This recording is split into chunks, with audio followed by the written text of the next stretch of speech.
So, hello once again, everybody. Welcome back to another episode of Best Case Scenario.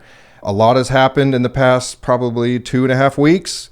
We will get to that on the next solo, but for now, we have guest in studio, so that's where our focus is going. We can cover all the nitty-gritty stuff in next episodes. Today, I'm very excited for the fact that we are having the owner of the first sponsor ever for Best Case Scenario is here. He was kind enough to reach out. He's actually a fan. We were just talking about he has seen all the episodes, which means so much to me.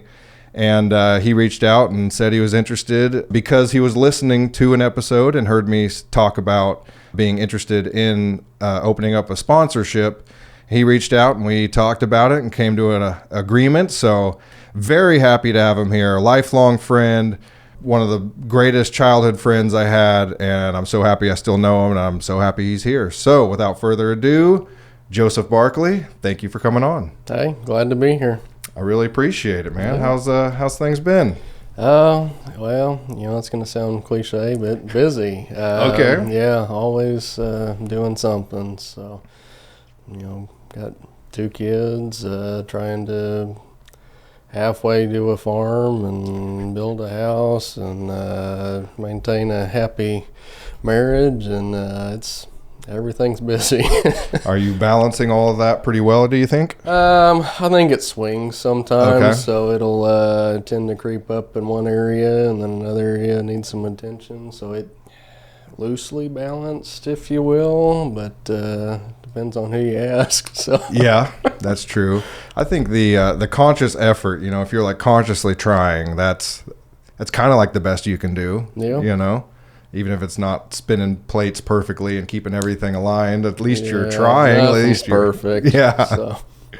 So, goodness, we go way back. So I want to get to that, but first I want to talk about the sponsorship and what you bring to the table with your business. So first off, thank you very much personally for providing that. Hopefully it's a mutual relationship there, hopefully I can help you out and get some people to come see you, and obviously you're helping me out, so can't thank you enough for that. JB Quality Meat, where did the motivation to start a meat company? Direct-to-consumer meat business, yeah. Okay.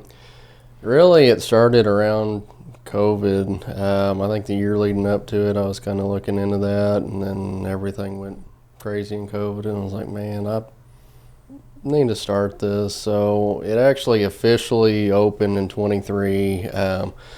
In the groundwork stages, I kind of had a little accident and set myself back about a year. So I didn't even know that it was going to be a thing. Luckily, I healed up and was ready to go. So 23 is when I got my LLC and started selling at Galena Farmers Market. I was there for, I think, 3 weeks in the 23 market, and then it was a long, cold winter. So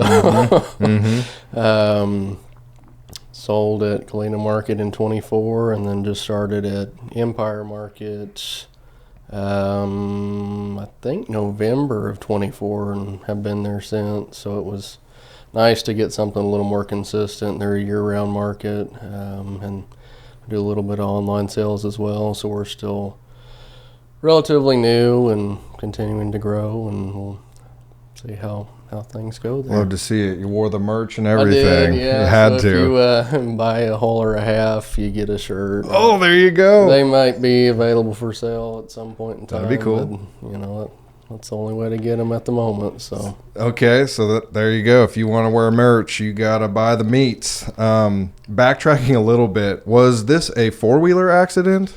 Well, technically, yes, but really, the long and the short of it, I basically fell out of the back of my truck. I was loading the 4-wheeler. Okay. I kind of bailed off of it, and I myself landed on my own back, and dummy me, I was laying on the ground. I was like, man, That's kind of hurt. So I got up and four-wheeler was on its side, and I was like, I need to roll that back over. I kind of pushed on it, and I said no. So I hooked a chain up to the truck and drug it over, and I was like, yeah, I probably should go home. And I did catch my ankle a little wrong, and that's what was more concerning to me. Then your back? Yeah, I mean, yeah, the back hurt, but so drove home, had to use my left foot because I couldn't use my right, and I hobbled into the house and grabbed the wife, and I said, hey, we should probably go to urgent care. Or I guess we're getting off on a tangent here, but we got time. We got time. Went to one, and man, their system was down, so we ended up waiting in the parking lot for about an hour, and she went to go check on them, and she's like, hey, we've been out here for about an hour, and so, oh, well, did you get a check-in text? And she said, no. So, well, our system's been down, so we'll get you checked in now, but there's, a bunch of people ahead of you. Oh my gosh. So we went to Webb City and, hobble in, and they're all looking, and it's like, hey, I oops myself, and well, we'll get you some x-rays and everything. We're sitting in the room, and doctor comes in, he said, hey, your back's broke. I was like, oh, that's not good. And so then they're like, well, we're gonna have to get you to ER, we're gonna have to take you by an ambulance and everything. I said, oh, hold on, we drove here, so I think we're gonna drive to and it's like, well, we'll have to get you in a wheelchair, get you out front. And they were putting a collar on me and everything. It's like, guys, you're watching me walk in here, so dang. And yeah, now it's a big thing. So you got back in your truck, you drove home, you walked in your front door, you got in her car, you got in the passenger seat, then you went all the way there, walked in, and they're like, your back's broke. Yeah, and gosh, I had somebody watching out for me. I mean, I'm not even gonna say I got lucky. I'm gonna say that, I think God was watching out for me. Wow. I'm glad I can walk and everything now, because it was kind of touch and go. They said, well, your vertebrae is, compressed. We're going to have to watch it for a little bit, see if surgery is something. Like I said, I didn't even have to have surgery for it. I did. Wow. Luckily, just, it didn't shift around as much. And I mean, I guess post-production, I can send you a picture of what it looks like. It looks like a doorstop, and man, there's some days that, it hurts, but I can get up and walk, and about the only lingering stuff is left leg's a little numb on the thigh portion, and have a little extra back pain, but I've been going to the chiropractor before that incident, so it's nothing I wasn't used to anyways. And after that, I haven't gone to the chiropractor, so if you want to get away from the chiropractor, just... Like, did they say don't go to the chiropractor? No, not necessarily, but they did say, hey, we're going to, take some time off for that, and then we'll have to do x-rays and everything. And the way I was feeling, I was like, I'm not any worse off. I do stretch twice a day, every day. Wow. And that really helps a lot. If I skip in the morning, I'm feeling it in the evening. It's just not even worth it to skip. Yeah, no, I'm like, I'm not doing that. So did they put you in a brace? I did. Is that like it? I wore some weird brace thing just for keep a while. You like upright? Yeah, and they just said, hey, don't, try not to move. To just go to the bathroom, and that's about it. Wow. Sit for a week, and then we're going to do, scan and see if things moved.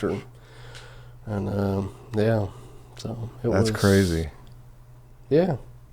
Wow, what a learning experience and so check experience. Your tire pressure before you load anything up, because that's kind of what that was the culprit. Slipped off the ramp, and I had it halfway on there, and just kind of like I said, just bailed off, or maybe lose a little weight. I think about it, man. If I was maybe 20 pounds lighter, that might not have happened. You're going to be a rail if you're 20 pounds lighter. I don't know about that. Okay, so that puts you back, you said, about a year. Yeah. So then basically started out with pigs. They're a little easier to contain. You get a little quicker turnaround time on them, and then that worked out all right. And I have a partnership with a friend on my beef. We just purchased some acreage, and I rent from my brother-in-law, and he has his own cows, so didn't really want to intermingle them. So once I get that all fenced and ready for livestock, I'll probably have beef production solely my own. And then we do poultry seasonally. I raise them on grass, and they don't do too well through the winter, so it's just a summer deal for that. Do you just not have the facilities at the moment? Yeah, so I raise the meat birds, so they grow quick, grow fast. So it's about 8 weeks turnaround time on them. That's not too bad. No, it's really not. I'd like to get into egg production, but again,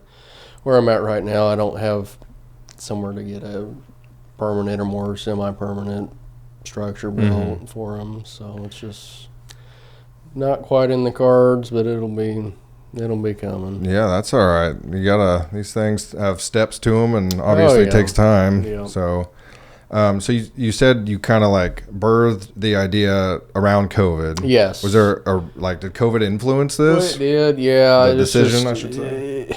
It's something I've kind of wanted to do for about a decade, and then just realizing how fragile everything was. A decade? You've been thinking about this for a while. Yeah. Okay. Yeah, when my wife and I got married, I wanted to get a place with some acreage and kind of, toy around with it. And she wanted a house in the city, and I say city, it's Joplin. That's not really I know what you mean. So we compromised, and we lived in Cedar Ridge for about 7 years, and I was like, well, now's about as good a time as any. So we sold our house in November, and Recent. yeah, moved back into my parents' basement. They're empty nesters, and I was like, hey, you guys have that big house. You mind if we rent a floor out? Because this property we bought, it's never had anything on it. We're going to have to start from scratch, get That's the water, plan. electric. Yeah, we're going to build a house out there eventually, and it'll be... I'm gonna say interesting, because I don't know that fun's the word, but I bet you'll enjoy it. I like to think you'll enjoy it at least. Wow. So okay, you've been thinking about this for a decade. Yeah. You I guess I'll go back to the COVID thing, but supply chain's just getting interrupted like that. I'd like to basically provide local quality meat to local people. I mean. Some of the store-bought stuff, and I mean, I don't like talking bad about anybody's, but I mean, you can kind of compare them visually and see, and I can, tell you how I raise my stuff, and you don't even know if that stuff came from the U.S. So, or if it's part of the same animal. Or... Yeah, exactly. There's a lot of questions Yeah. on that. So that's basically, what I thought, man, I might be able to make this work. And, Wow. and, I'm not the only one. I get a lot of people that say, man, it was so hard to get this and that, and, just... Now it's almost like at your fingertips. Yeah, that's now. right there. Yeah. That's cool. I think for sure the side-by-side comparison, completely visually, that's not tasting it, that's not smelling it, that completely visually, you'll notice a difference, a massive, massive difference. So is the farmer's market your kind of main source right now? Yep, it is. Like I said, I do sell online. There's a website called Chop Local, CHOP Local, and that's where I can ship from. It's kind of hard. It has been a little hard to get traction on there. I just sent a couple shipments out today. I have some meat going to Ohio, California, and I'm forgetting the other one, but like I said, I've done probably 20 different shipments off of there.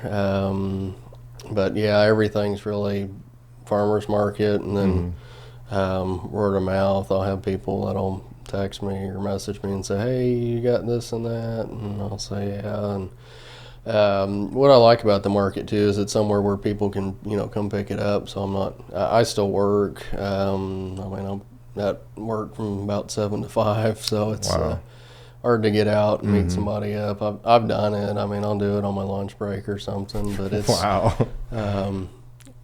it makes things a little easier that everything's right there in one spot. Yeah. It's nice that you're there too. Yeah. And I don't know how much help you have, but no, you. Yeah. So then it's like, meeting directly with the guy who runs the show. Yeah. I think that goes a long ways. I know it won't be like that forever. I assume eventually you'll have to start delegating. That's kind of coming pretty quick. So Galena will be starting in June, and they're both on Saturday. So I think I've got somebody that'll help me out there. That's good. Be nice to have somebody to back up on Empire, but haven't quite found them yet. So I'm sure they'll show up right when you need them. This episode is brought to you by our friends over at JB Quality Meat. JB Quality Meat is a locally owned business providing local pasture-raised, USDA-inspected beef, pork, and poultry. You can find their fine products at the Joplin Empire Market every Saturday from 10 a.m. to 2 p.m., as well as the Galena Farmers Market when it's in season from June through October. The best part of it is you can have it shipped directly to your door. To find out more information, go to their Facebook page, JB Quality Meats. The link is in the description. Thank you, JB Quality Meat, for sponsoring this podcast.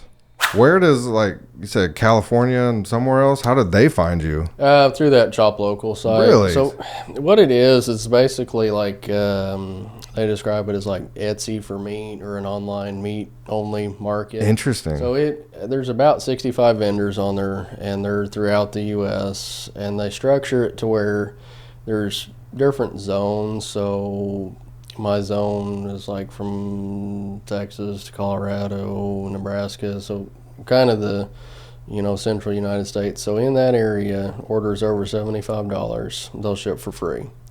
So if you get outside of that, there still is some shipping charge. I think that order to California was about $40 for shipping. Is that out of your pocket? No, customer pays that. But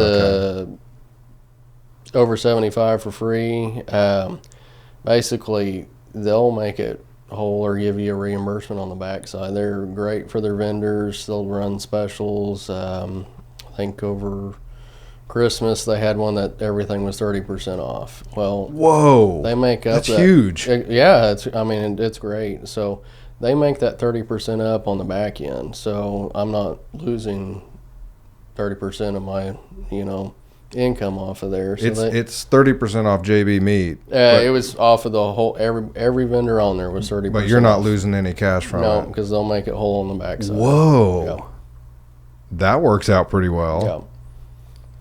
So, and like I said, they're great to their vendors. You can call them up and get, there's two that basically founded this, and I don't exactly know when. It's only a couple years old, so it's not been around forever, okay.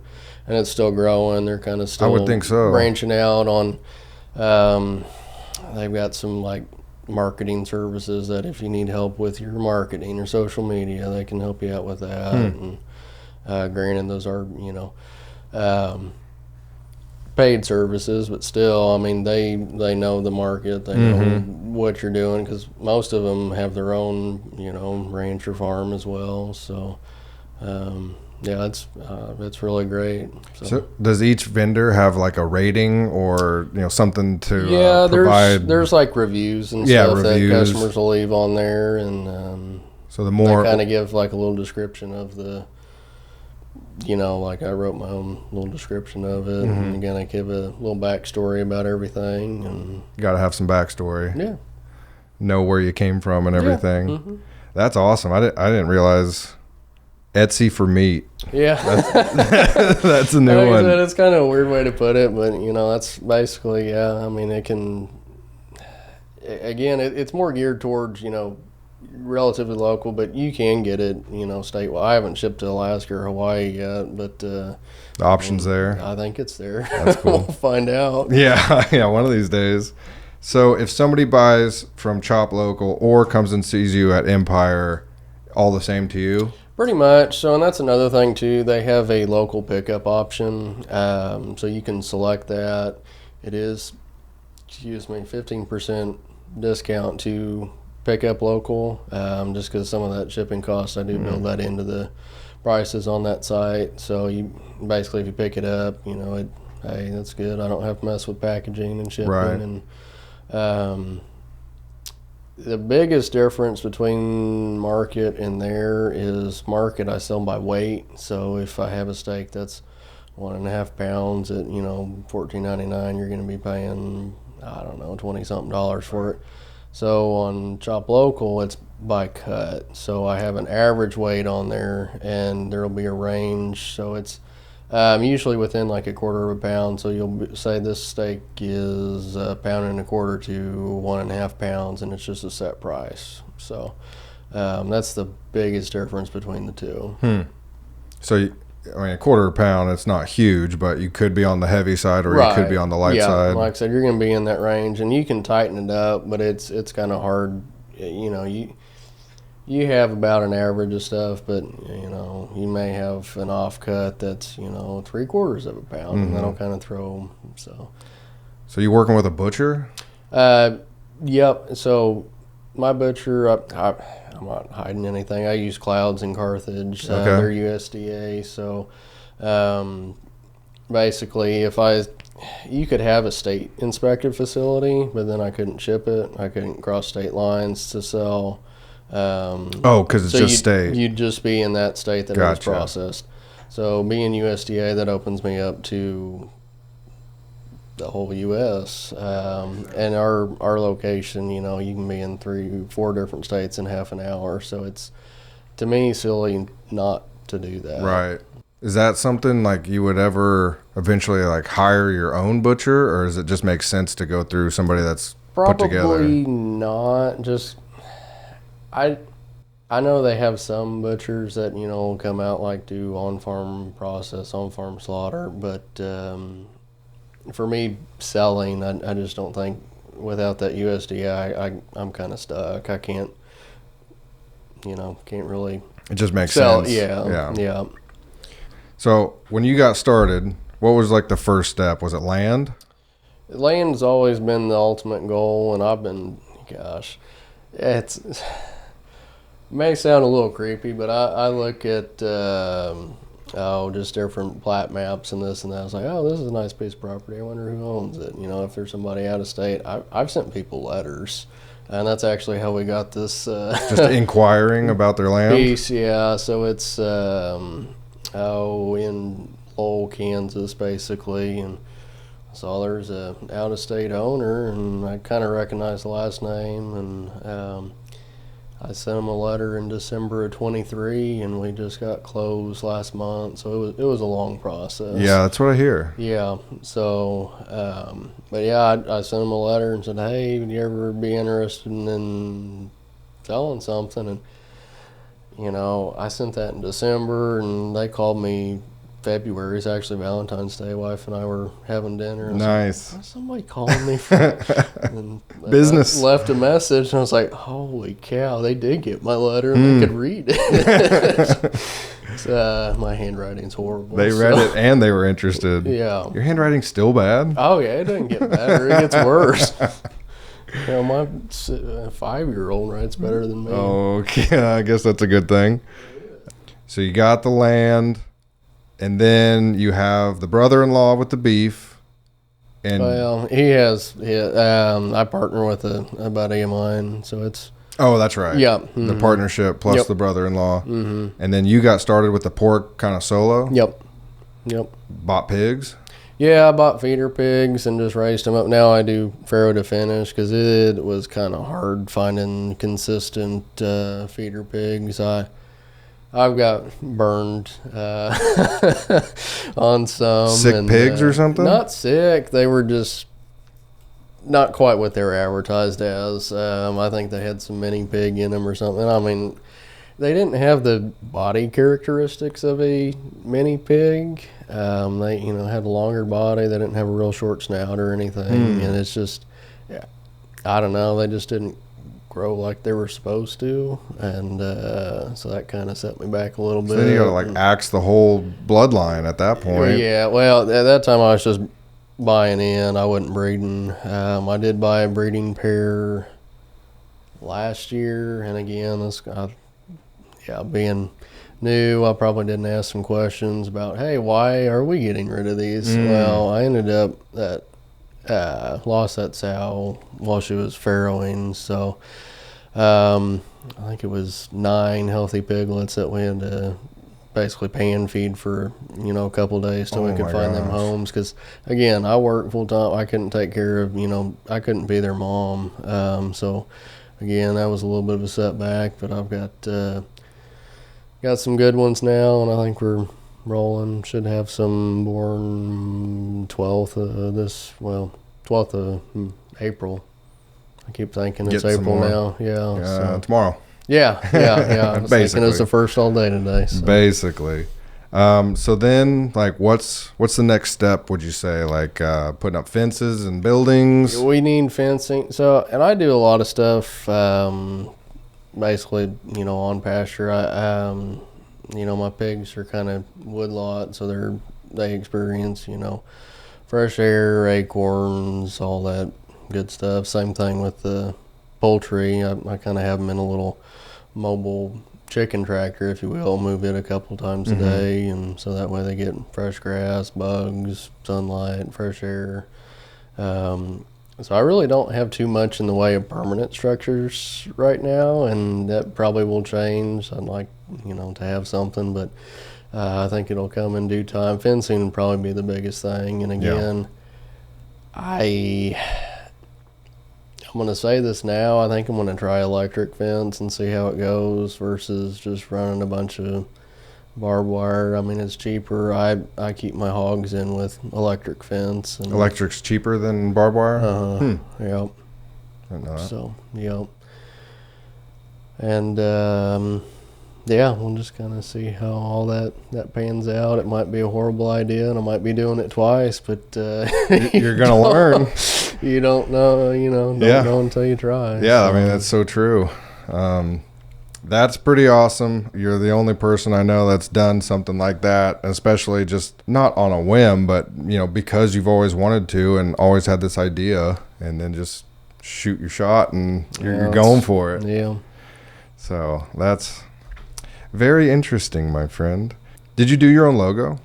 No, my cousin actually did that. Okay. She's does a little bit of graphic design here and there, and again, I think this was back in 23. I was like, put a Facebook post, hey, I need a logo, and she's like, hey, pick me. I was like, yeah. Job's yours. Yep. So. All right, very cool. I wish you well in that. That's really exciting. I'd love to buy some more. Come see you. Yeah. Come. You said it's Web City? Joplin Empire. And they're year round. They are. They're off 1 week for, it's the Saturday after Christmas. Other than that, they're there 10 to 2. And it's probably quite a bit bigger than Galena. Oh, yeah. Okay. Yeah, considerably. Considerably bigger. More foot traffic and everything. Tons. Yeah. Probably a good place to meet people as well. It is, yeah. I've met quite a few different people there. I met somebody 2 weekends ago. We were talking about dogs, and one of mine's a little neurotic, and she was talking about, hey, we have dog CBD treats that we do. So I was like, oh, that's neat. And she's like, yeah, I'll be back, and I'll get you some. And I thought, oh, yeah, Oh, she comes back an hour later, has a little baggie. She asked me, how heavy the dog was, and she has some little treats done, and, some recommended dosage and stuff like that. Yeah, good place to meet people who have, like, similar aspirations in a way. Everybody's trying to make it and do what they want to be doing, so I think surrounding yourself with people equally passionate, even if it's not in your lane, is, like, I don't know, very invigorating and encouraging. Like, yeah, you're trying to do this too? Heck yeah. Very cool. Let's shift gears a little bit. All right. We go way, way back, my friend. Yeah. How was your childhood? My childhood's pretty good. You can go back a couple episodes and listen to about how much remembering in childhood, this and that. So I don't tend to remember like a whole lot of my childhood. Like if I think about something, can get some recall, and I remember, some things here or there. Some of them's just random off the wall stuff, but I mean, I'd had a pretty good childhood. Mom and dad were always together, still were, and I mean that doesn't, your parents being together make you a good childhood, but Right. man, I mean there's some great people, and if I can be, half like either one of them, I'm doing okay. That's so pretty cool. And you're close enough with them that you move back in. Yeah. You're living under their roof again. So they can't be that bad. No, they're most of the time no. Well, that's a whole nother thing to unpack on hoarding stuff, but it's really not that bad. But Yeah. man, I think that's their generation because my parents are exactly the same. So and they pick on each other too. They're like, Do they? well, why are you keeping this? And I was like, well, but you're doing the same thing but with something else. Like, well, I need that. And then I'm just double whammy because I've moved my grandpa twice, and I think I moved the same like pile of rocks twice. It's not really rocks, but you get the point. And, He's got to have it with him. I think someday those rocks will be mine. Do whatever I want to with them. Yep. I almost think like a good being like non-traumatic, and we all had our traumatic stuff, but like, good in the sense of you were comfortable, you were safe, you were fed. I wonder if it was so uneventful, if that's why like we don't remember, because it was just like autopilot. Could be, yeah. Mm-hmm. Like you didn't have to think about adult things because you were taken care of and you were allowed to be a kid, so you weren't like, there's not things that you are stuck down in there that's like, why did I have to do that? I was 8 years old, I shouldn't have had to do that. So I almost wonder if that's a reason why like the memories just weren't being formed, because it's like you're on autopilot, you're fine, there's nothing you need to remember. I've never really thought about it that way, but that may be it. Random thought.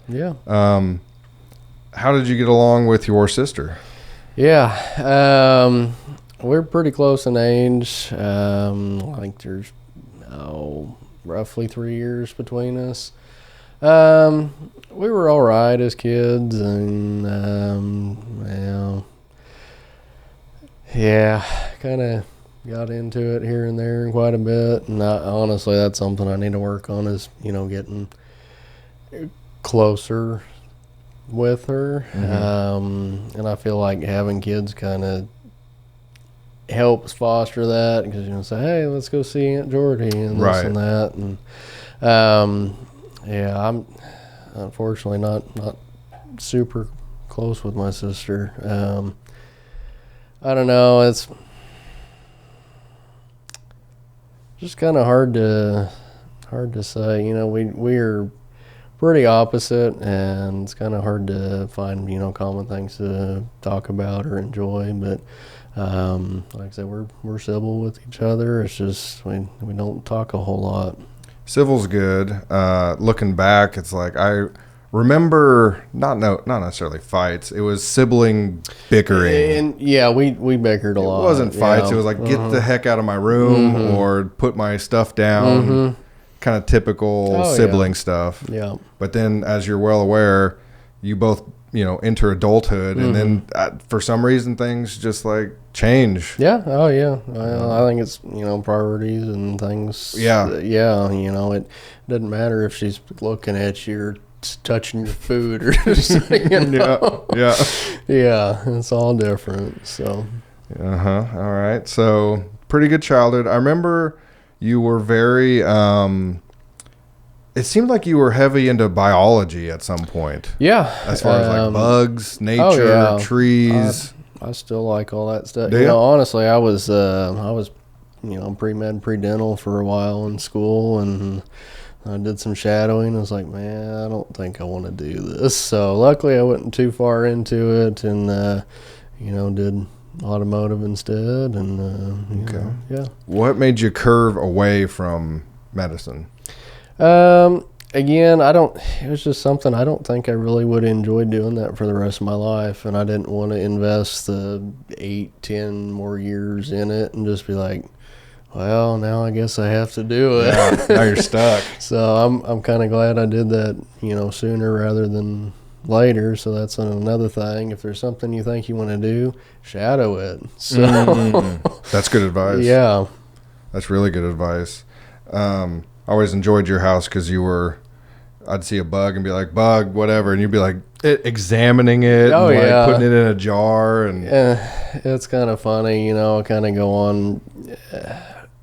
My oldest daughter, she's in kindergarten, and they were doing something with sea life, and she told her teacher, they were talking, no, it was letters, and it was a fin, and they wanted, F for fin, and she says, well, actually, that's a dorsal fin. And it was, but she's well aware. Yeah. So right now she says she wants to be a marinologist, which is a marine biologist. Right. Yeah. That's got to be a great spot for you to connect with your kids if you're still interested in it. Like I said, the animal kingdom, all that. I still think that's neat. Yeah, as a kid, that's so much fun. Yeah. I really enjoy tinkering, and I think back, one of my memories of childhood is the first time we were trying to play some PlayStation 2, and the disc wasn't reading, and we took it to your dad. I don't know if you had done that before or not, but he starts taking it all apart, and it's like, that's the first memory I have with tinkering on things and like fixing small things, whether it's electronics or cars or something. I'm no expert in any of that, but I think back to that memory and I remember it very vividly. We're at your dining room table and he's taking out these tiny screws and everything. We get all the way down to the laser that reads the disc, and he takes like a Q-tip or something, just solution on there, brushes it off, cleans it, is explaining what he's doing. Be very careful, if you mess this up, you're never going to play a game again in your life. Puts it all back together, and then it read the disc immediately. I was just like completely blown away. Oh yeah. And I think that actually had a pretty large impact on, I like working on small things or something that's like, you can fix that. Yeah. I mean, that's the thing of it. I think a lot of people are just, scared to take it apart. And I mean, some things, you should be, but that's half of it is getting apart and knowing, how things work. And I do that some, and I think a lot of that boils down to watching my dad do that kind of stuff. He was good at it too. Oh yeah. So he was doing that his whole life. Oh yeah. Yeah, that's some of the memories as a kid. I used to play with Legos and everything, and kids don't as much, but it's different times. But I'd remember I'd go to bed sometimes and then come down in the morning, and my dad, he'd built like Eiffel Tower. Oh my gosh, that's cool. That's incredible. So he enjoyed every bit of that. Oh yeah. That's awesome. Did your parents, this might be a dumb question, did they want to be parents? Yeah. Yep. Mm-hmm. They wanted to have you guys did. And yeah. Everybody was playing except Jamie. Except for Jamie. That is one of those memories. We used to camp quite a bit, camper camp. My dad's mom and stepdad, and they had a little camping group that they went out, and that's fun. We'd do that too. And I remember trying to go around in like southeast Kansas on a Sunday morning trying to find some tests for mom. So I would have been like, I think 9 years old, and they were just, I guess, yeah. You going around the campground? No, to different cities. Oh, okay. I guess towns. Because, rural Kansas, what's going to be open at, 8 o'clock in the morning on a Sunday that you can buy a pregnancy test? So we had to go a couple different places. And like I said, I was 9, so I don't exactly know where we were going. Man, you were 9? I was thinking you were like in high school. Or we were in high school. There's 10 years between Jamie and I. Okay. He was born in 03, and I'm 93. That's not as significant as I was thinking it was. Yeah, I mean, it's a lot. It is a lot. Shoot. Yeah. there'd be times in high school we'd get home from having a little too much fun, and you have this little, 5, 6-year-old, hey, what are you guys doing? Nothing.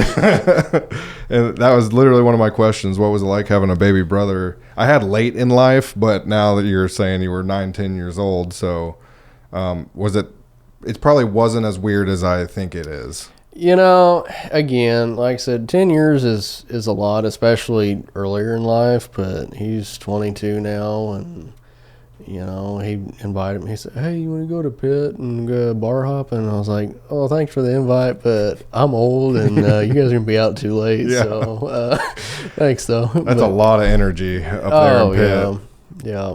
But that's, like, I guess back to the question, it's, to me, I think a little more weird earlier on, but then, you get your 30s, 40s, 50s. 10 years not that long. Yeah. But when you're, 14, oh, man, he's 4 years old. Mm-hmm.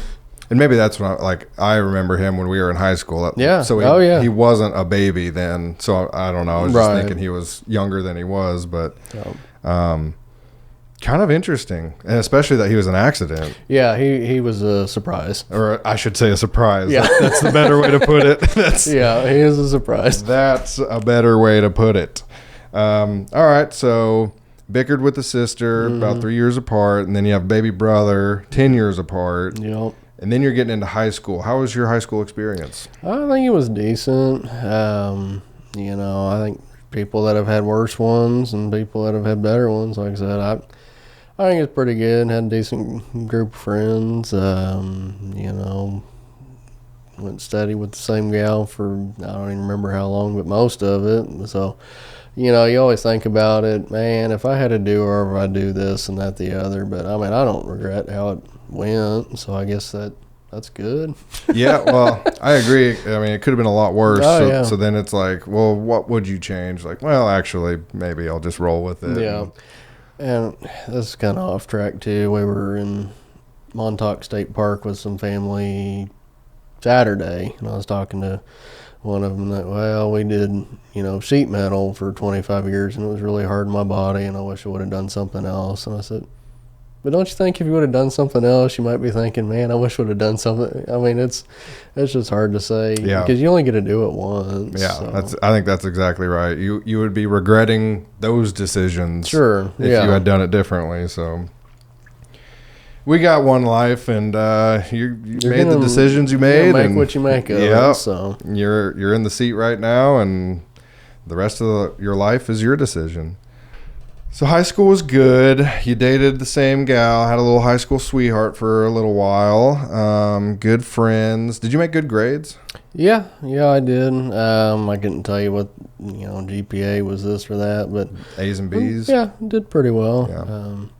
I don't think math was my strong suit, but... did you take calculus? I did, yeah. We did all those AP classes. So dumb. Yeah, I use it every day. Yeah. No, I'm thinking how much more comfortable I could be around wood if I had taken wood shop and not calculus. Yeah. But I took calculus, so... There's that. I have that college credit going for me. That's C on my transcript or whatever I ended up with. I wouldn't even know what it is, but sure, it's there probably. But I took shop, and I loved shop so much. Yeah. And I'm comfortable around metal work, and I can weld and cut and everything. And it's like I so wish I had that same comfortability with wood. That's something. But I wish I was, I welded some here and there, and if it was something for me, I'd do it, but I wouldn't, say, no, you can find somebody better to do that. But did do wood shop and, relatively all right with that. Yeah, I think it's like the machines and stuff, if you're comfortable around the machines, you kind of know how they work and what they do. Like, that's a huge step versus safety stuff and just knowing what it is supposed to do. I don't know any of that. What was your favorite class? Do you remember? Oh, man. Gosh, I was going to sound cheesy, but I think senior year with Miss Mayfield, I think it was just a blast. That was fun. That's probably a pretty common answer. Yeah, it was fun. To be honest. Like, she was a great teacher. That was a great class. So you graduate. Yeah. Excuse me. Did you take a gap year or did you go straight into college? Not at first, no. So I went in pre-med, pre-dental. Was like, yeah, we're doing this. I was taking 18, 20 credit hours. Went up to Pitt. Went to Pitt. So when I did switch, it was a semester off. I took a semester off and worked, and then went back in the, I guess, fall for automotive. So I ended up graduating in 15 at Pitt. So I guess technically wasn't off schedule because it was 4 years. So yeah, because I went in with the AP classes and everything. So which, little tangent, I think those AP classes are garbage because I could have used that time to figure out a little more of adulthood rather than like, all right, what do you want to do the rest of your life? Like, whoa, yeah, wait a second. Yeah, I agree on that. I think they should have some sort of curriculum or something for everybody. I mean, shoot, my brother, he's 10 years younger than me, and I can't remember. I think I had to help him write a check or something. I mean, it's just simple things like, man, you should know that. Did you take business math? I did. I don't remember. I might have. Sellers. I might. I don't remember. Because I think that's like where you're supposed to learn all that, balance a checkbook and write a check and all that. I don't remember either, and I didn't take it, but I'm curious of how. I'm gonna say I probably didn't. Yeah. But if you were in calculus, probably not. Yeah. Because you did. Was it like a semester of trig and then a semester of calculus or something? I don't. Yeah. You're talking, 13. Yeah. Seeing what we remember. Longer than that. 2025, 14 years.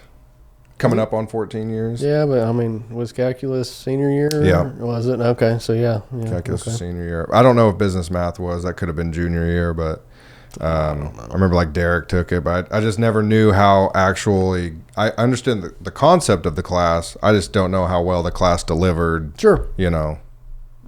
Mastering those topics.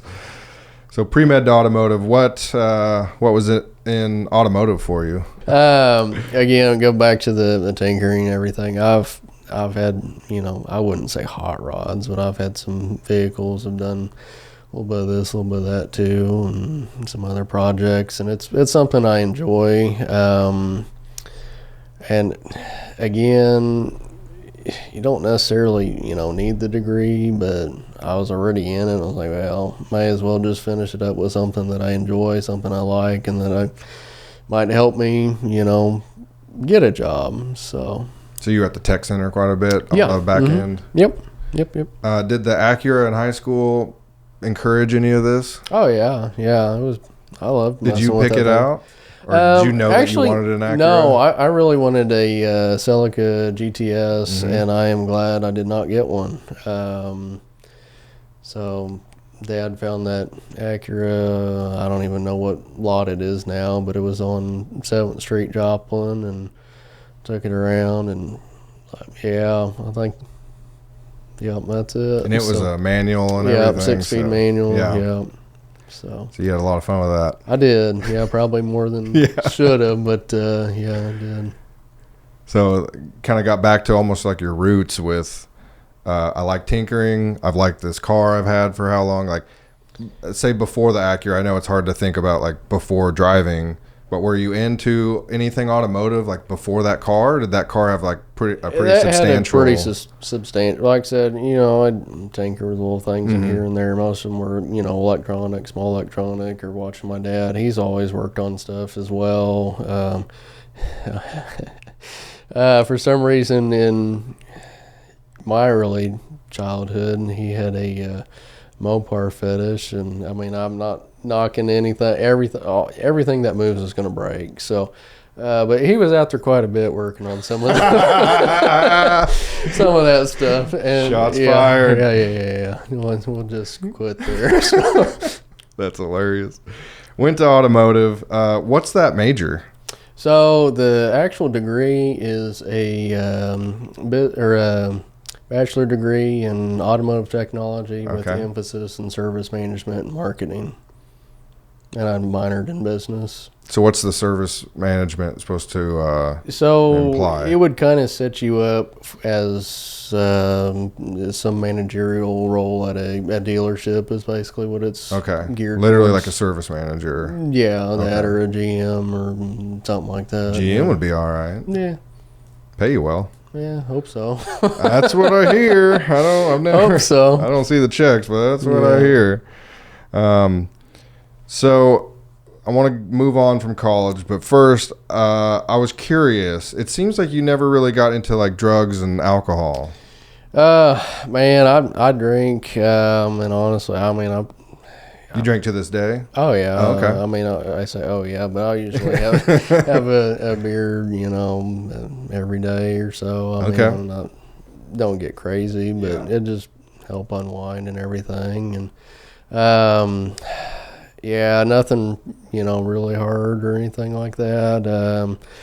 Like I said, high school days, dabble a little bit here and there, but again, stayed pretty straight and narrow, as much as there's not a whole lot to do in southeast Kansas. So, there is not. It's, you just go down to the river and have some blue sodas and blue sodas.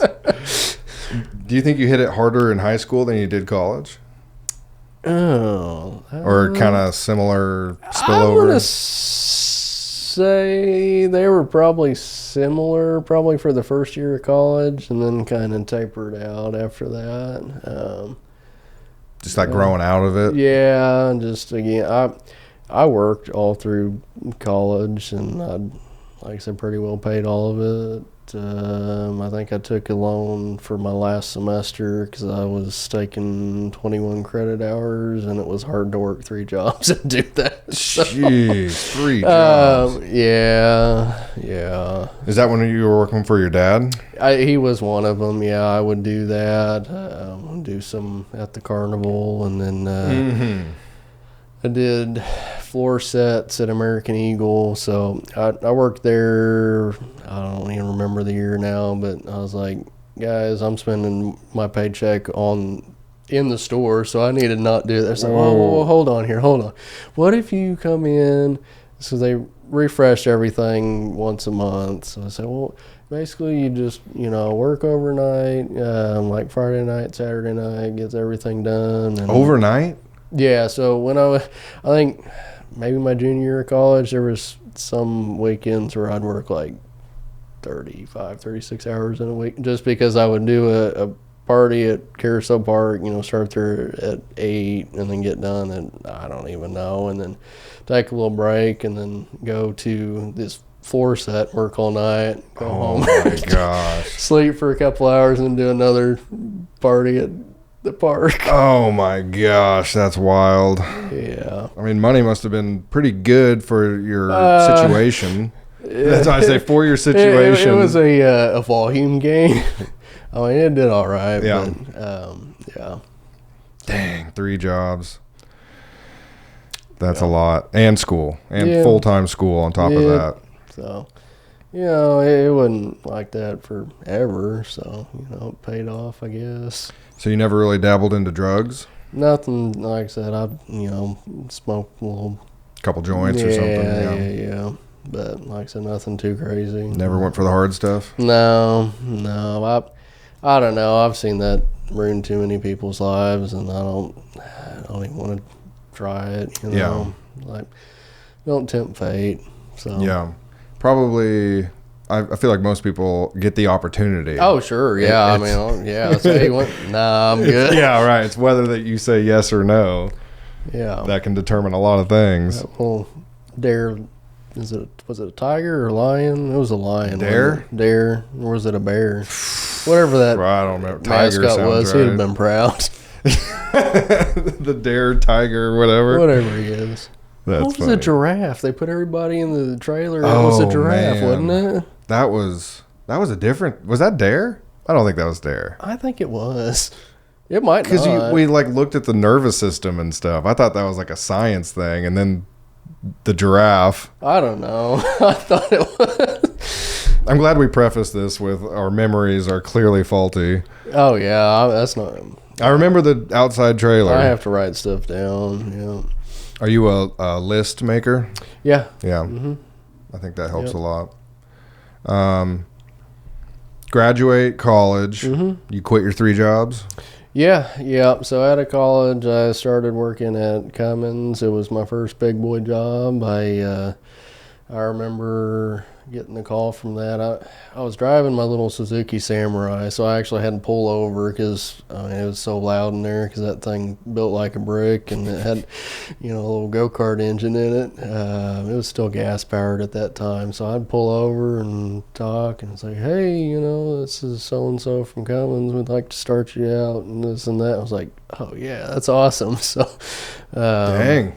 Yeah, I would have graduated in May, and I think I started work there early June of 15. Quick turnaround. Yeah, and I feel real bad because I also got married in 15, so I took the job, and actually at the interview I was like, hey, I'm getting married and I'm going to be on honeymoon for 2 weeks, so if that's a problem, you'll have to start me over after that, or because I can't back out on that because I have a real mad wife. So You don't want to disappoint her. You don't want to start like that. So you've been married almost 10 years? Yeah, it'll be 10 years in June. Coming up on 10 years? That's wild. It is. How did you guys meet? So, funny story. She's from Galena, and I'm from Riverton, and we actually never met in high school. She's she graduated in 10, I graduated in 11, but she's actually 2 years older than me. But I just think it's wild how we never crossed paths, being that close and being that close in age. So, she also worked at Carousel Park, so I met her there. The old carnival. Yeah. Putting people together. The butt of a bunch of jokes that, your parents are carnival workers. True. So, hey, you don't say that. So was it like a chemistry thing where it's like, oh, hey, how's it going? And then kind of tumbleweeds from there? And again, I worked there a year before we even, talked and everything. And she was there too? Yeah. She worked on the inside. I was on the outside. Okay, so they didn't really cross paths. They didn't really want you on the inside being Gotcha. But there was one overnight party. We were working it, and it was kind of slower, and we just kind of talked, and it just went from there. It's like, that's pretty cool. So yeah? Did you know right away? Yes, I knew right away. This is being recorded. Yeah, I mean, I knew there was something there, and then it was pretty early on, but I'm not going to say it was instant. Yeah, she's the one. Like I said, I think that's kind of a weird concept. Just knowing, hey, I just met you, but I'm gonna spend the rest of my life with you. It's like, let's get to know them a little bit first. You got to like go through some stuff with them and see how they react and see if they got your back for real and take it from there. That's awesome. 2 kids later, still happily married, about to celebrate 10 years. Yep. So speaking of kids, how do you think like fatherhood changed you? Oh my gosh. Funny story, wife and I on the when we were dating and everything, was like, no, I don't want to have kids. I was like, yeah, she is the one. No, I'm kidding. I'm kidding. They're great, but man, they drive me nuts sometimes. And I think anybody that's, you get some parents, they're like, oh, my kids are this and that. But man, after the 100th time, hey dad, I was like, let's go take a little break. But no, I mean, there's so many things that you think and then until you have another life that you're responsible for, it's just, it's so different that it's like, I need to take care of you, provide for you, and it's just hard. They're young and still, I don't even know where I'm going with that, but that's a pretty good experience. Pretty good experience. It really is. Basically, like, you're shaping another human's future. So there's a lot of pressure on that too, because I think to myself all the time, I was like, man, I'm really messing this up. And then, kid will do something good. And I was like, hey, I know where you learned that. I'm like, okay, maybe I'm doing all right. I did a positive influence. And then they'll go push their sister. And it's like, oh, no. Do you recognize, you just said push your sister. Do you recognize behavior out of your kids that's like almost enough to go to your dad and be like, hey, I'm sorry that Oh, yeah. I that tell I them did that all the this to you. time. And, with us living there, too, I was like, hey, it's round 2 for you. So, Oh, yeah, that's true. Grandparents are upstairs now. yeah. Mm-hmm. Dang. And so at some point, were you not interested in kids? Yeah. Obviously, before the wife, it's kind of hard to like be. I said, there was some convincing and everything, and I think made a good decision. Oh, that's awesome. She was very pro-children? Well, again, when we first met and dating, no. And then, like I said, she got the baby fever, and she's like, oh, they won't be too bad. Yeah. Come on, they won't be too bad. And they're not too bad. That's awesome. Are you planning it anymore? No. Yeah, if there's another baby Barkley for me, it is, you better get everything right, because that's the second coming, because I'm fixed. I'm fixed. She's fixed. Oh, my gosh. No, that was my Christmas present last year. I said, hey, I'm going to get a vasectomy, so we're good. Wow, you guys really made it happen. Yep. That's commitment. Well, with my 2 daughters, they were all C-section, so after the second one, just like, hey, doc, while you're in there, it's right there. So that was already like pre-decided from you two. Yeah. This is it. First one, that was kind of an emergency C-section. I think it's for a little wild there. And the second one, they're like, well, he had a C-section with the first one, so we'll just schedule for the second. I was like, cool, okay.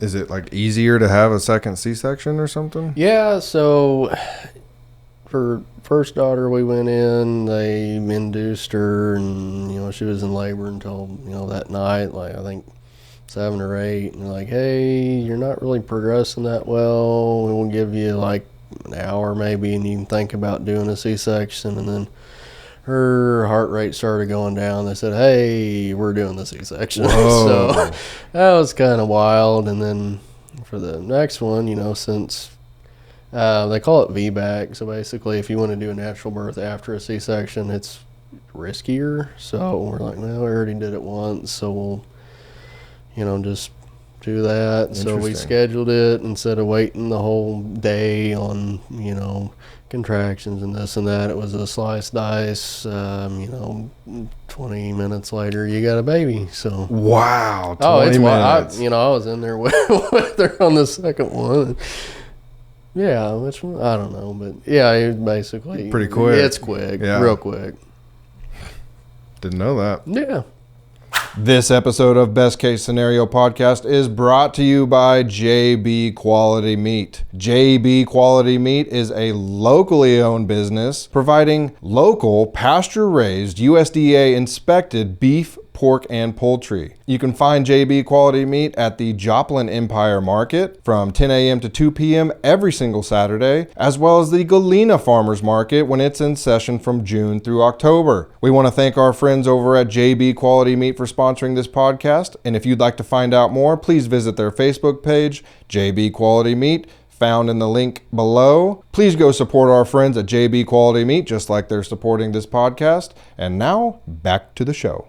So you brought up somebody watching out for your back. We went to a lot of church as kids. Yeah. Did you always retain a sense of religiousness, or did you step away and come back? Yeah, to a sense. I've gone to the same church basically my whole life. So You still go to RFC? I do. Or That's Grace now. they call Yes, it. yes, RFC I do. forever. Yeah. I don't care what anybody says. I still call it that sometimes too, and it's like, hey, that's not what that is. And I said, well, Yes, is it it is. though? But yeah, I still go there, and I will say again, late high school, early college, I was probably a little more distant than I should be, but we're going to church now, and wife, mom, kids, and we all go on Sunday. My dad, he goes with his mom to a different church, and so he's still going. And yeah, like I said, I think God is a big part of basically I thank him daily for everything, because that's all him. I'm not anything. So. Yeah, one of my New Year's resolution was pray every day.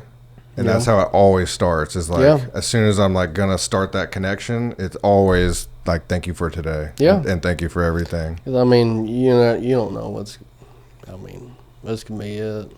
I feel like there's something with recognizing blessings to where it's really easy to say like, oh, I lucked out, or I lucked and that worked out. Yeah. And it's different, I think, when there's a more personal relationship. And now the caveat is God to me is, I think, can mean a lot of things. Sure. It's probably just a lack of knowledge or a lack of like formulating a coherent idea about what God is. Could be big man upstairs, could be universe, could be energy, could be living cells. I don't know, but I think to have intention upon who you're communing with. Mm-hmm. After I like started to do that, because I would say I'm like coming back into it. Mm-hmm. After I started to do that, the like blessings that would happen were a lot easier to recognize. Like, right. That is straight from God, and you can't convince me otherwise. Yeah. It's like actually wild. Yeah, it really is. Like it just basically is like a mindset or perspective, basically to hone in and notice that kind of stuff. And again, a mindset. I can't remember exactly what it was, but where my pigs kind of are, if it rains a whole lot, kind of floods through there, and it's real fun to get everything all. Yeah, that's gotta be a mess. So they enjoy it sometimes. Yeah, I bet they do. But I think that last big rainstorm that come through, and I was like, I go down there just expecting a giant mess. And it wasn't that bad. I was like, man, thanks for that. Yeah. Because it rained quite a bit. Yeah. Do you read Bible? That's something I need to get back onto. They did a big push at Grace, and I, got into it and was basically, spending quite a bit of time in the Word. And since November, since everything's been crazy with moving and this and that, I have not been as good as I should. So that's something I need to spend a little more time in. I do the daily devotional, but again, that's not enough in my opinion. Interesting. Are you a reader outside of that? Would you consider yourself a reader? Well, I more so listen than read. Again, it's something I can do while I'm driving to work or this or that. They kind of frown on reading while you're driving, but I think so. But yeah, that's kind of what I would do. Is just there's a app and you can hit the button and go, and then that's like your devotion is from an app. Well, the devotion is too. I was talking about just the Bible in general, but I think it's just daily devotional app, and there's a different one every day, so there is a bit of scripture in there, and it kind of goes through. Usually there's like a story or something from the author and kind of how you can relate and tie it, and there's a prayer as well and stuff you can think about throughout the day in there, and so that's what I'm doing right now. That's a good idea. Yeah. Are you into like audiobooks or anything other than that? Really, no. Podcasts. I've listened to some podcasts here and there.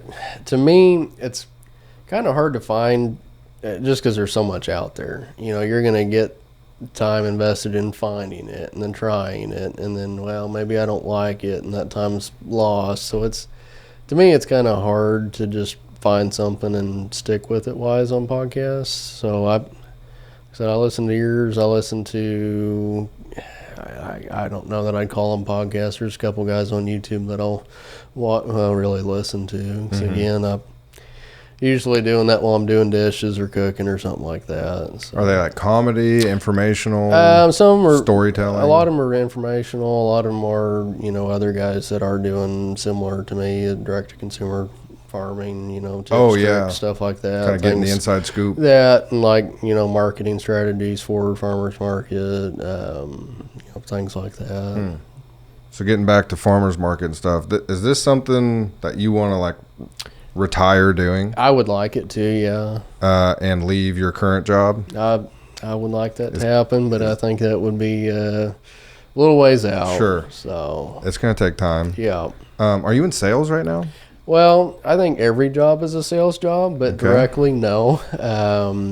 So I'm a parts manager, and I do concrete supplies. So we handle pretty well a full line of concrete equipment. We rent and sell power trowels, vibratory screeds, Husqvarna construction equipment, hand tools, rebar. We do colors, stains, color hardener. I said rebar. Yep. Yeah, we do rebar, and so yeah, that's what I do right now. Are you on the one on the hill in between Joplin and Galena? Okay. Yep. So that's not too bad of a drive. No, it's not bad at all, not. actually, from where you are now. It's like 10 minutes. You think your parents are going to stay in that house as long as they can? I've tried to get them to move. What, you want to take it over? No, I don't want a big. I'd live in a camper, but that's a big house. It is, and it's just the two of them. And I was really pushing them, last year when the market was so hot. I was like, "Hey, you guys need to list this. We're gonna make a killing. We're gonna be getting this, piece of property. You guys can build on one side. We can have our own little Barkley compound." And they haven't bid on it. So my dad, he's pretty stubborn. He designed that house. He'll probably be there forever. That's what he might not. I don't know. It's hard to say. That was my thought, because I remember it being built, and I assumed your dad had all of his fingers in it. So it's like, how do you walk away from that? And it's funny. We have a island in the kitchen, and the dishwasher's on one side, and my mom, "Well, Jeff, if this was 4 feet instead of 3, you could walk through here with the dishwasher open." He just, You got to put all the blame on him. You could have done this differently. So, well, we'll do that on the next one, honey, and then I'll probably stop saying that. This right here, 4.5. Yeah. What'd you want to be as a kid? For most of my childhood, I wanted to be a paleontologist. That makes total sense. Yeah. Oh, yeah. I've actually heard my oldest say that too, but we'll see what she does. She doesn't know quite yet, or you said she's biologist. Yeah. That one gets said the most. It's like, well, actually, you're gonna have to find some water. So yeah, I think that seems like a popular one. Like, it seems like popular for kids, at least. And that's the thing. I think about it. I was like, man, how many marine biologists are there? Because for as many kids that want to be one, I was like, I don't know how big that field is. Yeah. Do you implement any artificial intelligence into your business?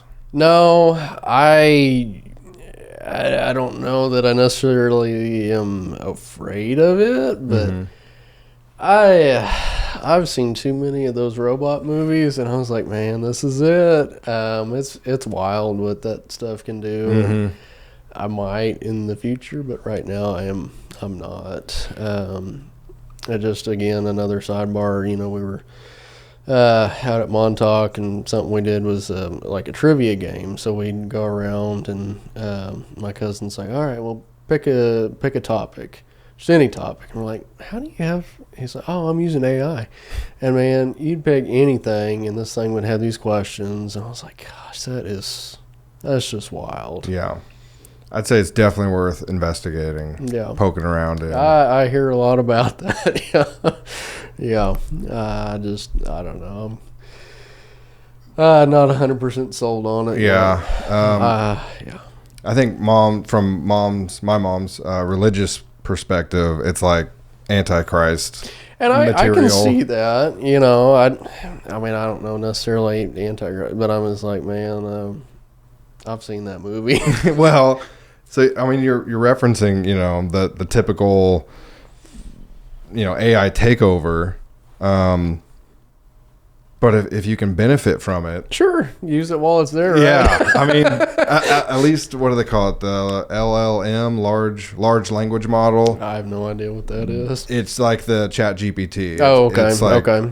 AI is such a huge umbrella, and the large language model is something you can like talk to and input things in. But obviously, it can automate and it can do all kinds of other stuff, you know, as far as AI goes. But the large language model is one where you can just talk to it and it'll come up with whatever you're asking about. And you know, I'll take that back. eBay has implemented some eBay? Yes, some AI in their listing descriptions. I have used that. I do another thing. I'll list junk on eBay and try to sell it. Because that was one of the most difficult things that I'd have, because I'm kind of to the point on that stuff. You know, just say, hey, this is what it is, but it puts it in there, and I will say some things it makes it a little too like flowery, so you still do have to kind of go through and like knock it back a little bit, but it has help there.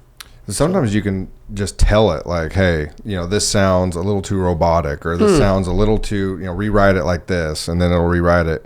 We did, I don't want to get into too specific, we wrote up a bid for a job for one of the companies that I work for, and I used AI for the whole thing. I kind of like said, I want to hit on, we're local, I want to hit on this and this, wrote it up, and it's like, okay, I think that was my problem, was this sounds like AI wrote it, and I need it to sound like I wrote it, and, you know, this word you used here, find a different word for that, and it's like, okay, let me try again. It'll just but a whole new, you know, it was a cover letter, so I was like trying to make it sound professional and like I wrote it, and it turned out awesome. Like, I was very impressed with it. Pretty neat.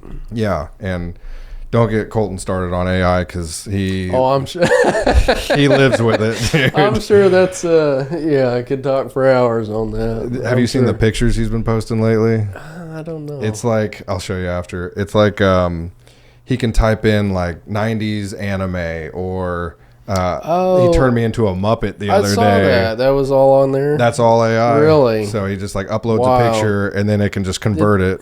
Did he post something about making somebody like send me a picture on making an anime or something? Probably. Okay, I couldn't remember who that was, but I did see that the other day. Probably, because he's just been on this. I think it's a new, I don't want to say technology, but like software or something, to where you can stylize your photos however you want, and it's AI doing it, so you're not on Photoshop or whatever. It would spending hours doing.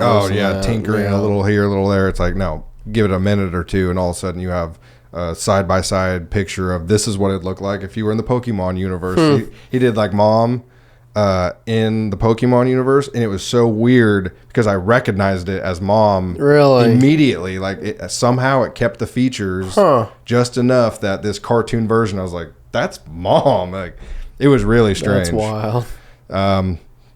AI is cool. I am scared of it, but at the same time, it's like, the more you understand it, I think the less fear, you know. I think it's like fire, I guess. Yeah, you know? Yeah. That's a good example. That's a really good example. It's also a tool, but man, it'll mess you up. Yeah. I don't know what the future holds with AI. You know, it's like right now, I feel kind of safe. Yeah. It's a good thought. Right now, it seems harmless and like fun. And it's like, who's in control of this, and then who's in control of the umbrella of AI? Because we're only like getting this subsection of it. I don't know. I hope it's okay. Do you are you a Tesla fan? I don't know. Politics aside. No, politics wouldn't even factor in.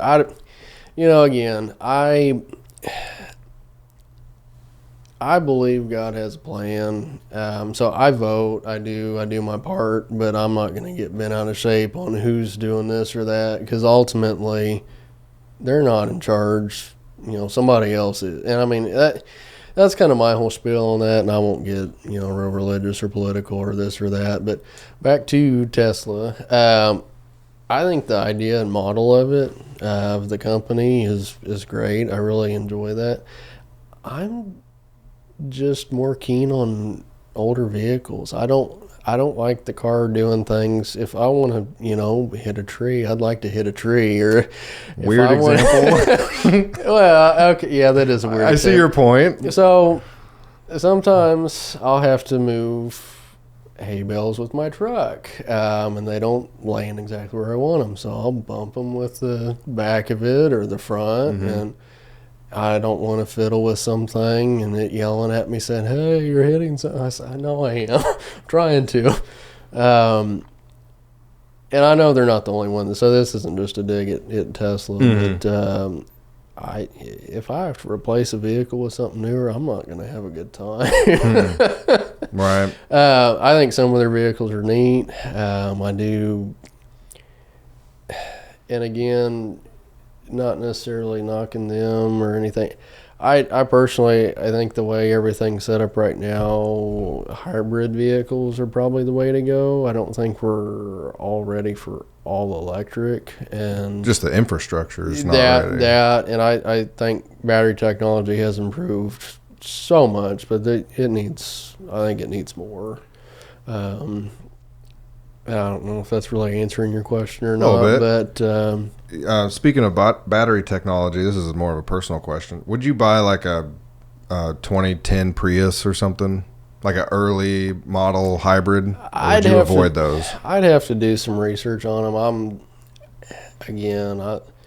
I drive a big block Chevy, so I don't really care about it. I also have a Honda, so it offsets, right? But I think on the whole push of, greener standards, I do think hybrid's the way to go. They do, again, have a large battery that fails and you have to replace, but again, your electric car does that too. So I'd have to do some research on the Prius and exactly which years. Honda hybrid or any of that. I think they've been out there doing it for a while. I think a lot of it goes down to maintenance and everything as well. So if it's been maintained well, I don't think you're going to do too bad. But always keep that in mind that battery might be, more than what the car's worth. But well, I've noticed, especially on Prius, not that I've been looking or anything, but I have never had a fuel efficient vehicle. So that was one of my goals this year was I want a daily like super fuel efficient to where if I need to go get a marketplace run in Joplin, it's no big deal. I just zip over, zip back. For the Prius in particular, it's like over under probably like 250 to 300,000. If you're under that, it's still high price because that battery is supposed to still be pretty good. If it's over that, the price drops significantly, even if it still drives, because it's like any day now, this battery's going. And yeah, I think mileage will play a part into that too, but really it's, I think, age and, cycles on it too. I don't exactly know how their system operates. So I know some hybrid systems you're going to be running battery in town and then your ICE on longer drives, and if theirs is that way, your battery may not be doing a whole lot if you're doing a lot of highway driving. But, so you may want to check into how their hybrid system actually operates. And again, I don't know offhand, but I know there's multiple different hybrid systems and how they switch from electric to gas and this and that. And this is kind of a sidebar too. What is your definition of super high mileage? 30 plus. 30 plus. No, I'm sorry. High mileage, like overall miles? Mile per gallon. MPG, I'd say 30 plus. 30 plus. Yeah. Have you thought about like a Honda CRX? SUV style? No. The CRX is a sedan? It's a two-door... I think mid to late 90s. So the CRZ is a hybrid. It's kind of what the CRX is based off of. So they're going to get decent mileage. I mean, a lot of your older like B series Hondas will get 30s. They're cheap. Parts are cheap. Probably not going to be real pretty anymore. And if they are, you're going to be paying for it. But as far as a beater, that's, something. Older Corollas will do, I don't know that they'll get much past 30. But I'd kill for an older Corolla. Yeah. That's like the dream. So I had a 93 wagon, and it did all Toyota? right. You liked it? Yeah. Yep. You were always into wagons. I love you're wagons. the one that convinced me that wagons I are like not. wagons. Yeah, you need to like pay attention to wagons. You're the one that convinced me of There's that. some good ones out there, but and that's just it. Just depends on what you're gonna do with it. Yeah. I'm not super familiar with all the Yeah. Prius models and brakes and life cycle refreshes and everything, but if you're hesitant on that battery side, there are gas equivalents that'll get you. And the hybrids, they'll shine more in town than highway, so it kind of depends on what you're driving to. Mm-hmm. So, but it's just something to widen your your quest. Yeah. Are you brand loyal at all with cars? I used to be more so than I am now. Again, like I said earlier, everything that moves is going to break. Yeah. I mean, everybody, well, my Dodge does this. Well, my Chevy does this. I said, buddy, they both suck. But which one are you willing to keep on the road? Yeah. How much money do you want to put into this thing? They've all got black eyes somewhere down, they all do. But I do like General Motors. I think they look good. They're easy to work on. But, I mean, there's some things that I probably wouldn't just go out and buy unless it was a screaming deal. But like when you're looking for something to buy, are you, or I should say, have you been looking for something in particular, or is it like, what's the deal? So where's the deal? Depends. If it's something that, if it's a need and it's a good deal, yeah, I'll probably buy it. But if it's something that I'm looking specifically for something, I'll kind of seek out a particular thing, and I might get sidetracked by a deal. Yeah, it happens. Yeah. Yeah, especially if you got the funds sitting there, like, all right, I got this much for a car. Let's start looking. And it's like and then anything in that number price always range creeps up a little. Yes. I could do another Right, thousand. right. Let's get the circle a little bigger. Give me another week. I'll throw a little more in there. Yeah, that's funny how that works. Yes, it is. So, I mean, you're driving a Chevy right now, right? Your truck? My truck's a 97 Chevy, 97. 3/4 ton. It's a good-looking truck. Big block. Has some spike bed on it that I put on there. And, again, back to the deals, I drove to basically as far north Kansas as you can to buy another. It was a 98 Chevy just for the bed. It was... The truck and everything was $3,000. I honestly probably would have just kept that truck if it was 4-wheel drive because it was a small block too. But so I bought it for the bed, and I swapped the beds, and then sold that truck for basically what I bought it for. So there's deals out there. Are you wrenching quite a bit on vehicles? Like I try not weekly? to, just because. Even though you enjoy it? I've got other stuff that I need to be doing. So no, I do, maintain all my stuff and cross my fingers that it doesn't break because that's more, time out of what I don't already have to do it. Yeah. But I'm usually working on something. It may not be a vehicle, but it's fixing a hog pen. That's going to keep you busy. Yeah, they're really good at destroying stuff. That's what I heard. Really good. I heard, I think I was watching YouTube once, and somebody had like a hog, enclosure, and they were saying one rule of the farm is you never go in alone.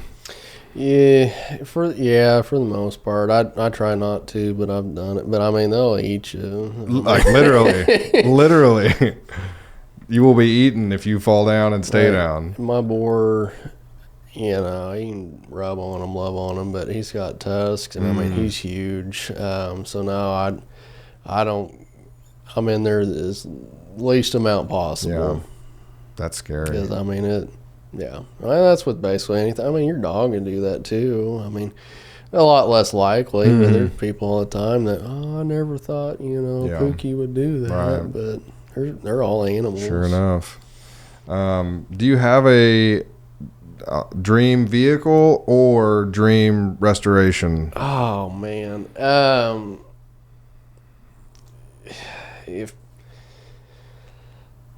If money wasn't an object, there's actually, they'd save me the work, but I'd like to do it. But there's a company called Icon. I think it's Icon. They have a little lizard as their emblem, but they'll do full off restorations on a lot of older Toyotas. So there's FJ40 that they do. It's a 40 series Land Cruiser. And basically, they do a whole frame off, do modern drive line. You can basically pick whatever power plant, within reason that'll fit in there. So you can have a LS Chevy in there. You can have a little Cummins. They do great. Great work, but that's a lot of. Where are they based out of? I think it's California. Okay. Yeah. So what would you do? Oh, I'd have them build me that and just drive it around. FJ40? Yeah. Oh, That's yeah. the one? Yeah. I think they're slick. I'm sure, if you asked me that another day, it might be something different. Yeah. But What motor would you put in? I've done the diesel stuff. Honestly, I'd probably put an LS in it. Yeah. Yeah. 6.0 probably. Did you ever get into any like off-roading? Yeah. So I had a 87 Suzuki Samurai. I beat that around nothing crazy. I had to drive it home. So Yeah. I ended up blowing that up, and then I put a little Volkswagen diesel engine in it and drove it around for a little bit and then sold it. So Did you do that swap yourself? yeah. Jeez. Was there like fabrication work? There's no So way it just fit luckily, in there. It didn't. There was some other mounts and stuff you had to get, and a little, massaging here and there, but there wasn't any crazy fabrication. I did have to do a little bit for the radiator and everything, but yeah, it wasn't too bad. Did pretty well. Yeah.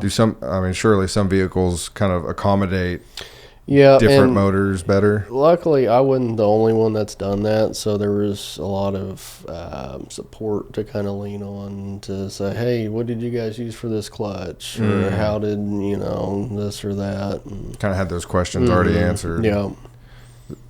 Did you do any like, maybe not compete, but like go to any events or anything? Like BMR in Oklahoma? No. Or just trail stuff? I've been out to Rush Springs a couple times, and then I didn't take my Samurai out there, but we've been to Disney a couple times. But I hadn't been any of the, rednecks with paychecks or big meat. That's or a different animal. I think that'd be kind of neat. Oh, you're welcome to come anytime, buddy. It's so much fun. I think that'd be kind of neat. Definitely a different vibe from Disney. Disney's amazing. And that's the thing. Disney, at least to where we were, we stayed kind of down by the spillway. So it was, big rocks, big drops, all that. We didn't get up into the woods or anything, but I hear it's a little different up there, but I don't know for sure. And then, had you ever been out to Rush Springs? It's pretty neat. It's out like Jane, Missouri. Okay, yeah. It's a lot of trails, woods or some, little climb stuff. Yeah. But it's a lot, tighter. It's not real open or anything. But No, I bet that.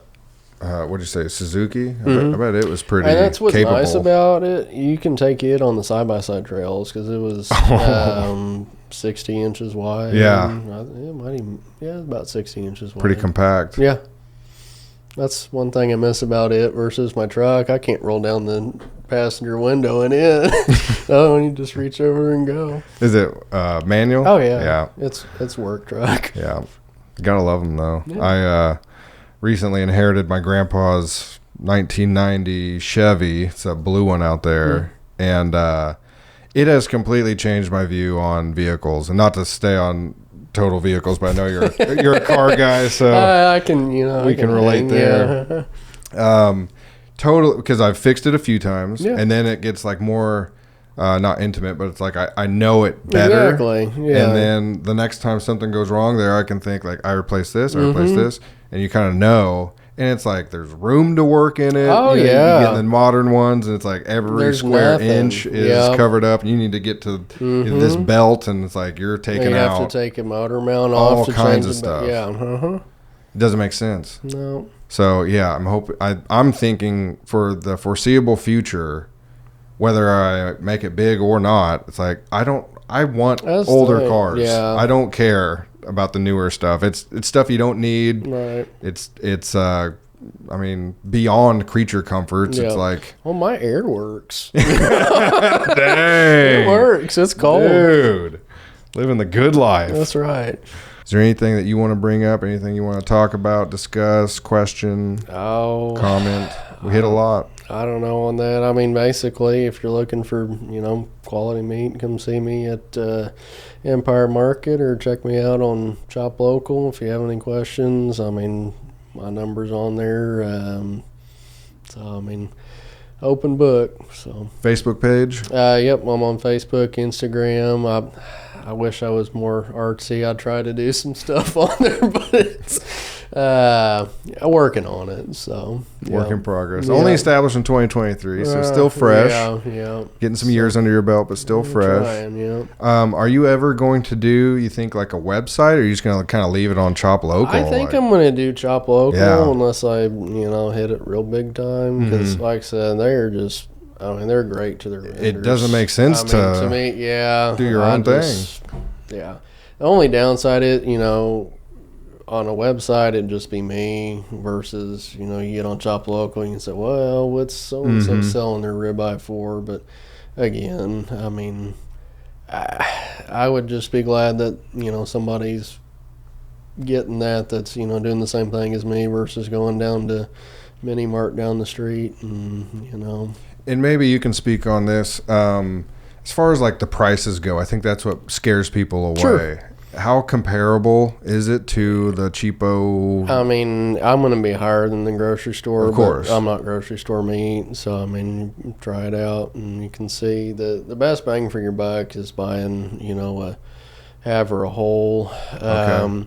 And I know that's kind of, scary in itself, but I'm trying to work on a couple bundles that are like, I haven't got on my numbering, but I'm thinking about doing an eighth of a beef bundle because that's more manageable for somebody that doesn't have a giant freezer, right? Doesn't have $1,500 to spend at one time. So that's something that'll be coming in the not too far future, but haven't got everything all dialed in yet. Do you think the premium price point is like the biggest barrier of entry to that people face in like buying? I would say so, and again, it's different. I don't know about demographics or what, but there's some places I've been at, and some people you can hear, push back on pricing. You can't take it personal. I mean, I have input costs, and again, you can't really compare it to the grocery store. I mean, sure you can, but as far as the quality, not the same thing. Yeah, quality is completely different. Right. And I even told them, I say, I give you, a percentage, just try it, give me an honest opinion on it, and they usually come back. But that's all you need to know. Yeah, they usually do, but there's some people that are just going to be focused on dollar every time, and I get it. I mean, not everybody's going to be your customer, but you can try. It's a tough argument to to bust. It's like you have a completely valid reason for choosing Walmart or wherever you go.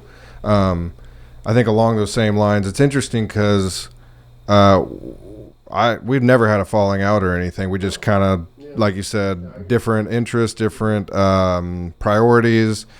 We lived our lives, and we're still local to each other and everything, and kind of always stayed in touch. But I say that we think a lot of similar thoughts in that, like, I had a conversation today with my partner, working with him. He's like, dude, like fruit, vegetables, meat. What else? Like, that's all I want. I don't want to be eating the high fructose corn syrup. That's the one I always go to because it's in everything. It is, yeah. Once you start looking at ingredients, it's like the shelves in grocery stores. What is it, like 10% maybe of the products are like actual food? Yeah.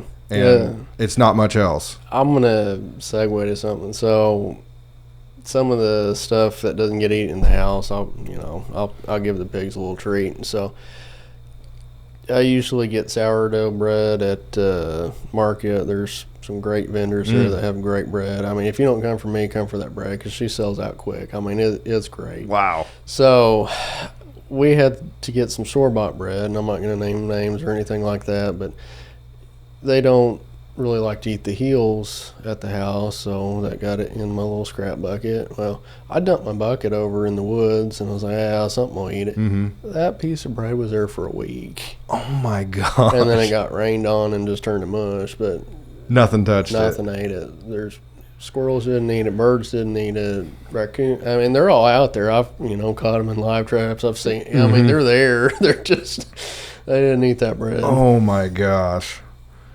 Yeah, that's very telling right there of what's in our food. So I think like there's that. Here we are, two separate people doing our own things, and it's like we both realize the diet is enormous and that we're not being fed like actual food. Mm-hmm. We're both, I think you have had it more than I have, but both have this like deep appreciation for older vehicles, True. The maintenance costs, the ease of fixing them, honestly, the joy of riding in them not worrying about if you slam it into a cow's ass or something, Gosh, that Corolla, it was in 93. It had 200,000 miles on it. I went to pick up that Samurai with it in Dallas, Texas. So we drove this sketchy thing to pick up another sketchy thing. My dad's like, well, what if it breaks? I said, well, I like it enough to where I'll just leave it. I'll pull the plates. And I don't need it. So. Oh, my God. That's a good thing about those beaters. We'll just move on. If it costs more to take it home than it's worth, it can stay. That's hilarious. Put it for $500 or something. That'll pay for you getting home. Yeah, that would.